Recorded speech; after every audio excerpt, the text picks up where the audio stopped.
graders.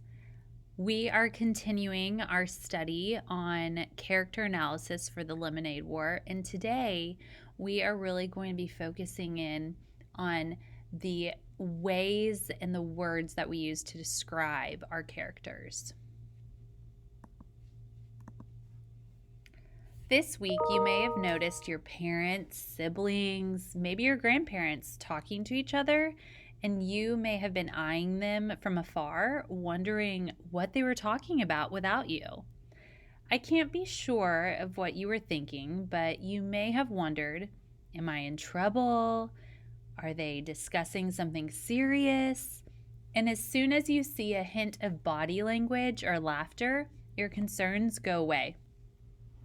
Well, what you were doing while thinking about their actions was you were reading them. You were reading people, and that is something you do all the time in life.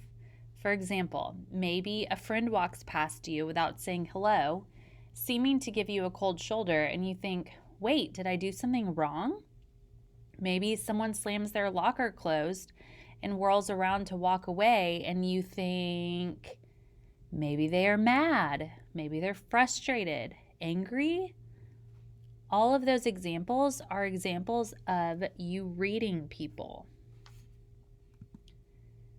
Now that you're older and you're more experienced, we are going to not just have ideas about our characters in books, but we are going to have insightful ideas about characters. So for the next few days, readers, let's work on lifting the level of our ideas about our characters. How can we lift the level of your thinking about characters? How can you make your ideas more unique and more insightful? Today, I want to teach you that readers want to grow not just any old ideas about characters, but insightful ideas. They try to reach for exact, precise, true words to convey their thoughts about their characters. We are going to reread some of Chapter 4 of Lemonade War. And as we do this, I want us to notice Jesse's actions and decisions. Our goal will be to try to come up with words to describe the sort of person Jesse seems to be. We are going to look at the part of Chapter 4 where Jessie is brainstorming ways to get her best friend and her brother back. So I've highlighted a few examples. So it says that first, she's trying to think of every way possible that she can make his life a living misery. Okay, so she's upset with Evan. She's frustrated. And now it says, all she really wanted was to get the old Evan back, the one who was so much fun to be around, the one who helped her out of every jam. So she's frustrated, but she has this burning desire to still get Evan back. Like she still cares tremendously. In fact, throughout this entire paragraph, she's talking about ways that Evan has been there for her, and that's all she wants. She wanted back the Evan who was her best friend. I'll show him I can sell lemonade too, just as good as him and Scott. I won't embarrass him. So I want you to stop and I want you to think. Based on these examples from Chapter 4, how could we describe Jessie? What is she feeling right now? What is a trait that describes her? Maybe we can describe characters two ways, with feelings or with traits. So feelings are a character's emotional response to the actions around them, and traits tell us who a character is. Traits are usually seen through action. So maybe, based on what we highlighted in Chapter 4, maybe we think that Jessie is worried. You know, we see that all she has is this desire to get her brother back, and she's worried that things are different, that they're not going to get back to the way that they were. But remember, we want to use precise words to talk and think about characters. I bet that worried isn't the most precise word that we could choose. That's kind of a surface level word. What about distraught? This is a feeling.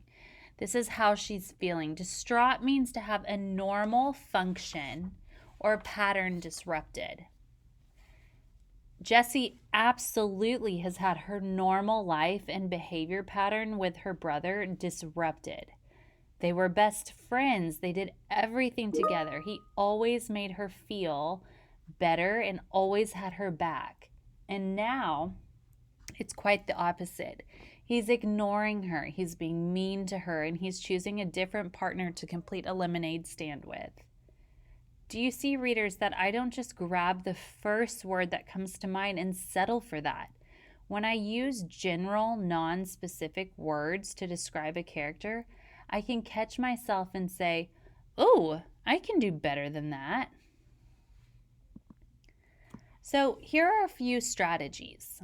Sometimes the easiest way to capture someone is with a comparison to another character or to an object. So I have another passage.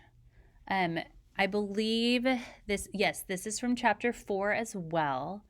And so the yellow is Jessie's actions, and the red circles are Evan's actions.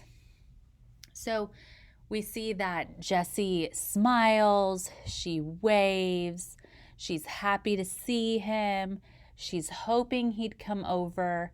And how is Evan responding? He, in comparison, is not smiling, and then he stalked off, which is a pretty big word for saying that he pouted away, like he stomped away, like aggressively. We could say that Jessie is compassionate because she's certainly the opposite of how Evan is acting. I have evidence in her concern for Evan, in her interactions with Evan, that she is compassionate because she's smiling. Do you see that we have come up with a little list of possible descriptors for Jessie? We said that she is distraught and that she is compassionate. Whenever we thought of a word, we asked ourselves, is that the exactly true word? We reread passages and we looked closely for evidence. Let's try this on our own. See if you can come up with something equally precise to say about Evan from chapter 2. This time, I want you to try comparing Evan to an object, kind of like a simile, using like or as. What is an object Evan could compare to? He says words like, "This is so unfair," and "it will not be fun." And he's still locked up, even though he wasn't in his room. He wouldn't talk to her. He wouldn't play with her. He's stomping downstairs. I want you to stop and think. How could this describe Evan? So if I'm trying to describe him to an object, and I'm using evidence like "this is so unfair," "he stomped downstairs," "it will not be fun," I might compare him to a volcano erupting. He had all of his emotions bottled in, and now he can't contain it. It is overflowing. He is so upset. He's stomping up the stairs. He's angry at Jessie, and he's taking it out on her. So I'm going to use precise language by comparing Evan to a volcano erupting. Today, when you go off to do your own reading, I want you to try to set goals for lifting the level of your ideas. Be sure to pull out the character traits using precise language and evidence. So we've talked a lot about growing our ideas about a character. We look for patterns. We ask why they're acting this way. We try to find new actions and see how it fits with our character. We pay attention to the character's desires. We notice anything about a character that the author repeats. We notice repeated details. And then finally, after our discussion today, we are trying to find precise, exact words to describe our character, an image or a comparison. When you have spent 20 minutes on your independent reading, I want you to choose a character in your own book. And I want you to find a precise word that describes your character. It can be a feeling, it can be a trait. You're going to do this assignment in your journal.